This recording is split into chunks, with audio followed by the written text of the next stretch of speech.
Hey, panas-panas lagi Joe, yeah. Memang healing lah Dr. Kerusi ni.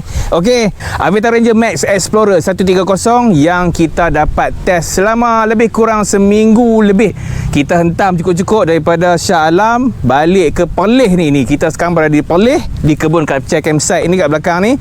Dan pengalamannya agak-agak excited, teruja lah. Pasal first kali kita punya pandangan kita dekat motor ni dah tentulah dia punya outlook dia sangat-sangat adventure lah. Sebelum ni kita duk modify saja kita punya Kapcai untuk ala-ala jadi macam ni. Tapi hari ni Aviator Ranger mai ataupun datang dengan complete set.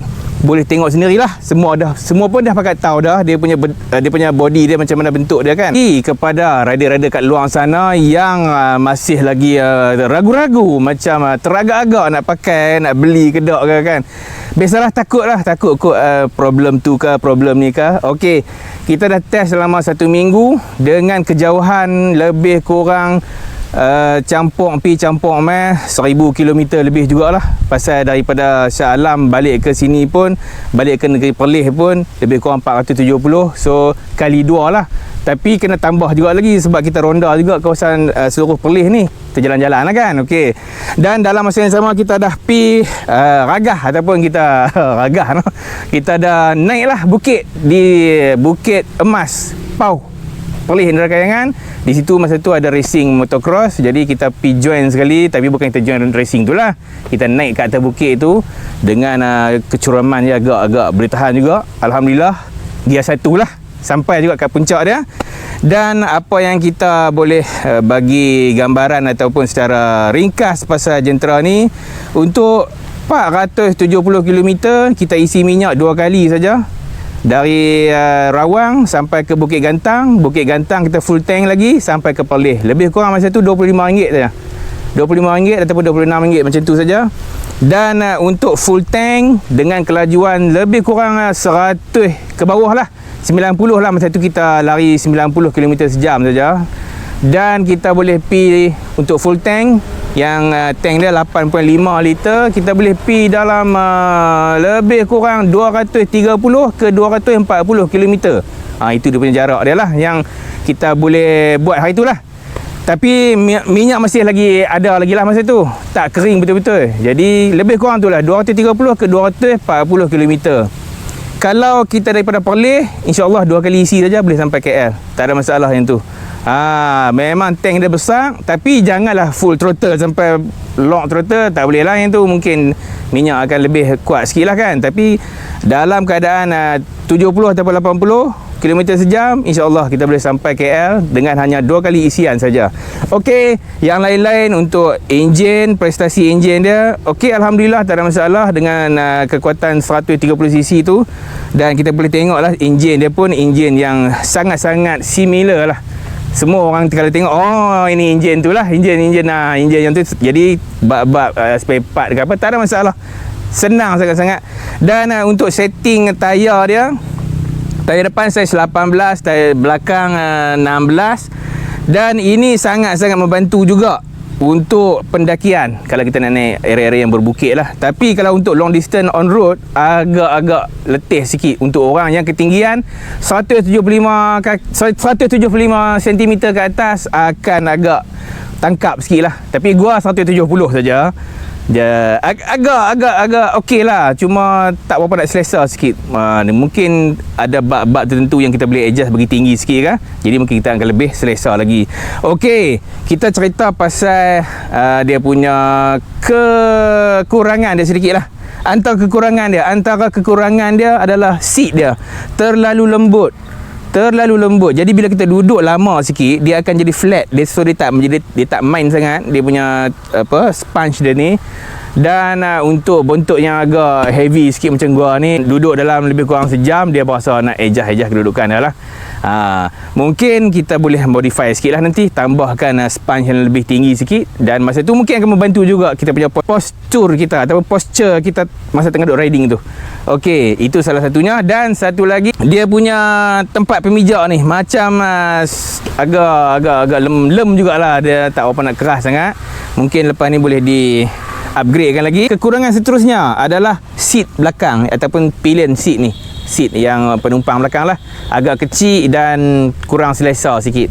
Jadi mungkin kena ambil kira lah juga yang tu, untuk kita nak penambahbaikan di masa depan, mungkin akan dipanjangkan sikit lagi ke, untuk bagi sedap duduk lah. Sebab sekarang ni kalau duduk macam ni, keadaan macam ni, dan kita tambah box kat belakang, memang akan tak berapa nak sedap duduk. Dia macam terlalu padat. Itu. Dan satu lagi, batang gear yang ada hari ni dia macam, bila kita kadang-kadang nak change gear kan, nak tukar gear, nak turunkan gear, kita nak songket kan. Jadi benda tu macam batang gear style lama punya. Agak sakit kaki juga lah. Jadi kalau tukar yang macam yang baru punya kan, yang lebih, yang tak bulat tu lah, yang jenis panjang sikit tu kan, lebih sedap lah. Dan satu lagi, bab meter dia. Meter memang cantik, digital, tapi masalah dia tak ada penunjuk untuk kilometer ni. Jadi kita tak boleh nak setting, kita tak boleh nak tengok berapa jauh, kita tak boleh nak setting kejauhan kita tu. Itu yang agak satu benda yang agak kekurangan lah. Sepatutnya kena ada lah. Dan satu lagi, dah digital, sepatutnya kena ada penunjuk jam kan, penunjuk masa. Jadi lagi baik lah. Cuma mungkin untuk next production nanti akan ada penambahbaikan lah. Okey, kelebihan. Kelebihan sudah tentulah dia punya reka bentuk dia. Tengok dia punya frame ni, sangat-sangat best lah. Ini sangat-sangat, orang kata apa, satu benda yang sangat eksklusif, unik untuk sebuah Gentra yang berharga 7,000 lebih sikit je. Yang lain-lain boleh dikatakan sangat-sangat best, sangat-sangat syok. Kita punya riding pun sedap. Dan paling syok sekali bila kita boleh letak box kat belakang ni dan sesuatu dekat depan. Cuma kita nak bagi tahu, kalau kita pasang box kat belakang, dia akan, beratnya tu akan lebih kepada belakang ni. Jadi untuk balancing, kena letak sesuatu dekat depan ni. Jadi macam setting yang eloknya dekat depan ni, mungkin kita boleh letak kerusi ni ke kan. Bagus, best. Jadi bab exhaust ni, ramai juga yang tengok macam, huish, tak sakit, tak kena paha ke apa ke kan, masa orang belakang duduk kan. Sebenarnya tak ada masalah apa ni, sebab dia dah ada dah ni cover ni untuk cover kepanasan ni lah. Jadi untuk yang lain-lain tu tak ada masalah. Gentra ni sangat-sangat best, sangat-sangat hebat untuk bajet yang rendah lah maksudnya. Jadi tanpa perlu menunggu lama-lama lagi, kepada yang dah menaruh harapan nak pakai Gentra ni, cepat-cepatlah pre-order dan boleh kita terus beradventure. Okey, jumpa lagi di video yang lain. Kita nak test motor yang lain pula. Dan Gentra Avata Ranger Max 130 ini kita recommend 100% untuk rider-rider yang berjiwa adventure. Go and ride now. Okey, dalam sebuah hutan di Pauh Perlis, Indra Kayangan, ataupun lebih dikenali tempat ni sebagai Golden Hill ataupun Bukit Emas, gua akan menjelajah masuk ke dalam hutan ni dengan Avata Ranger Max 130. So kita akan meneruskan lah. Kita akan mencuba. Lepas ke tak lepas kita tak tahu, sebab jalan ni akan naik ke atas bukit sana, naik ke atas ke puncak bukit sana. Dan dalam masa yang sama dekat bawah ni ada racing motocross. Okey, ni tempat untuk kita nak test letak kita punya minuman. Boleh sangkut macam ni lah, sangkut dekat kunci tu. Kita dah. Okey, jom kita try. Bismillah. Pakai gear satu lah. Tapi dengan laluan ni gear 1, gear 2 macam tu lah kan. Okey, jom.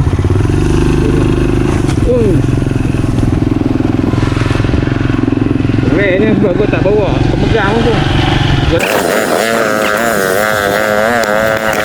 Okey, adventure. Ini testing ni, betul-betul testing lah. Kalau orang tu kata tak adventure lagi, tak tahu lah. Dia laluan dia memang semak samun. Gila lagi ni, jatuh dalam jauh.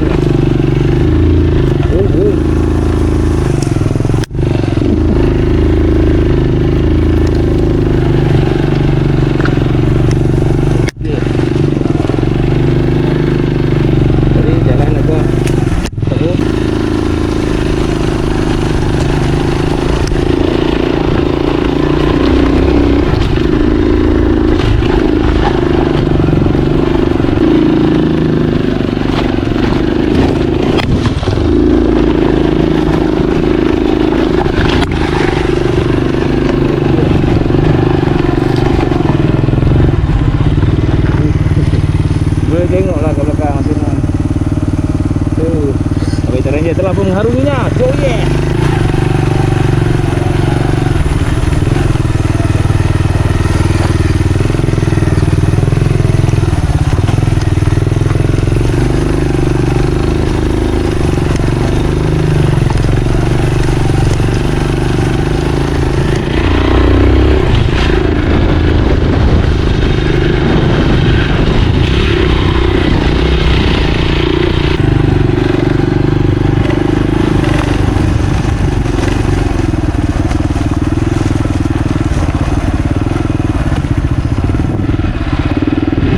Okey, kita telah pun settle mendaki Bukit Mas ataupun Golden Hill ni di Pauh, negeri Perlis Megaringan.